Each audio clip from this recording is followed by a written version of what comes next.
Social media పోస్టులపై AP high court ఆగ్రహాన్ని వ్యక్తం చేసింది. కేసులు కడితే తప్పేంటని ఘాటైన వ్యాఖ్యలు చేసింది. అసభ్యకర పోస్టులతో బాధితులు భయభ్రాంతులకు గురవుతున్నారని కోర్టు వ్యాఖ్యానించింది.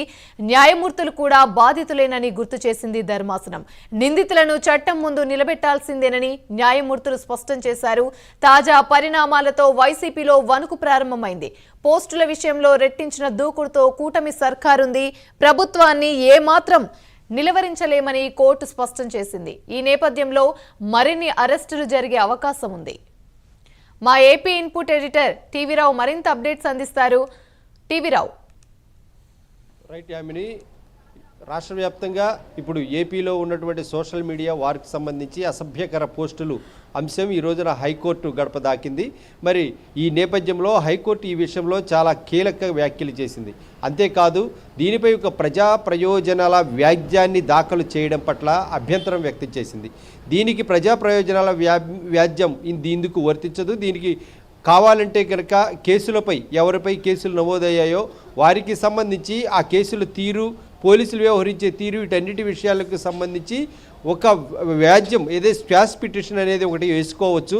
అవి తద్వారా కేసు కొట్టేయాలని చెప్పి కోర్టును కోరుకోవచ్చు. కానీ ఎట్లా ప్రజా ప్రయోజనాల వ్యాజ్యం పరిగణలోకి దీన్ని తీసుకోజాలమని న్యాయస్థానం సుస్పష్టంగా చెప్పడం జరిగింది. మరి దీనికి సంబంధించి కోర్టులో నిన్న జరిగినటువంటి వాదోపవాదాలు చాలా వాడివేడిగా జరిగాయి.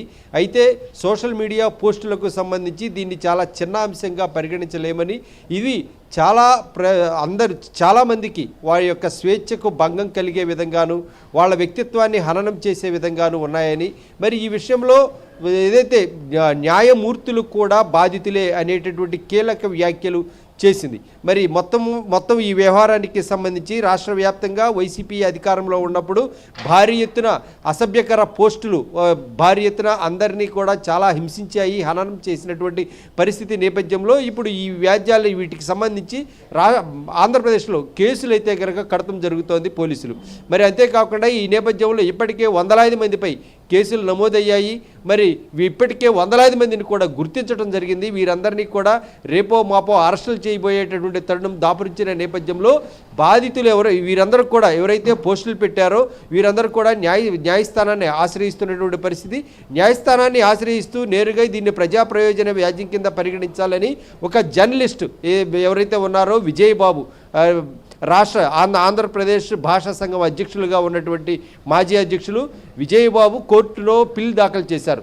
అయితే దీనికి పిల్ కింద పరిగణించలేమని చెప్పడంతో పాటుగా ఈ విషయంలో ఎప్పటికీ కూడా ఏదైతే పోస్టులు పెట్టే వాళ్ళని చట్టం ముందు నిలబెట్టాల్సిందే అని న్యాయస్థానం సుస్పష్టంగా చెప్పడం జరిగింది. మరి ఈ నేపథ్యంలో గతంలో ఏదైతే ఈ వారంలోనే జరిగినటువంటి న్యాయస్థానంలో అరెస్టులు జరుగుతున్నాయని అనే నేపథ్యంలో ఒకేసారిగా వందలాది అరెస్టులు జరిగిన నేపథ్యంలో దీనిపై న్యాయస్థానం కూడా ఘాటుగా స్పందించింది. ఏమి జరుగుతోంది అని హెచ్చరించిన నేపథ్యంలో మరి అదే తరహాలో మళ్ళీ పిల్ దాఖలు చేస్తే కనుక దీనిపై ఏదైనా ప్రయోజనం ఉంటుందేమో అనే పరిస్థితుల్లో విజయబాబు న్యాయస్థానాన్ని ఆశ్రయించడం జరిగింది.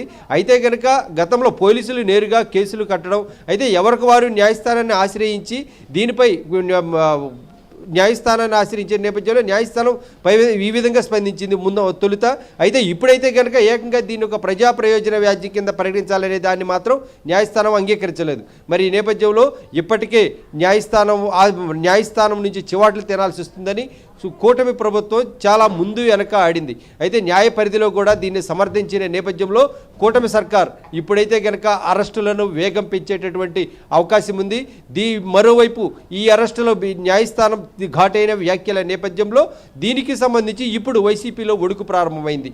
వైసీపీ సోషల్ మీడియా వింగ్ మొత్తం కూడా ఇప్పుడు ఈ విషయంలో వణకటం ప్రారంభమైంది. మరి మరోవైపు చూస్తే కూటమి సర్కార్ దాదాపుగా ప్రముఖులైనటువంటి దాదాపుగా 7 నుంచి 10 మందిని ఈ రోజా రేపా అరెస్ట్ చేసేటటువంటి అవకాశం ఉంది. అంతేకాకుండా వీరితో మూలాలు ఉన్నటువంటి వారిని 2000 మందిని గుర్తించారు. ఈ 2000 మందిలో ఇప్పటికే 600 మందికి పైగా అరెస్టులు చేశారు, కేసులు కట్టేయడం కూడా జరిగింది.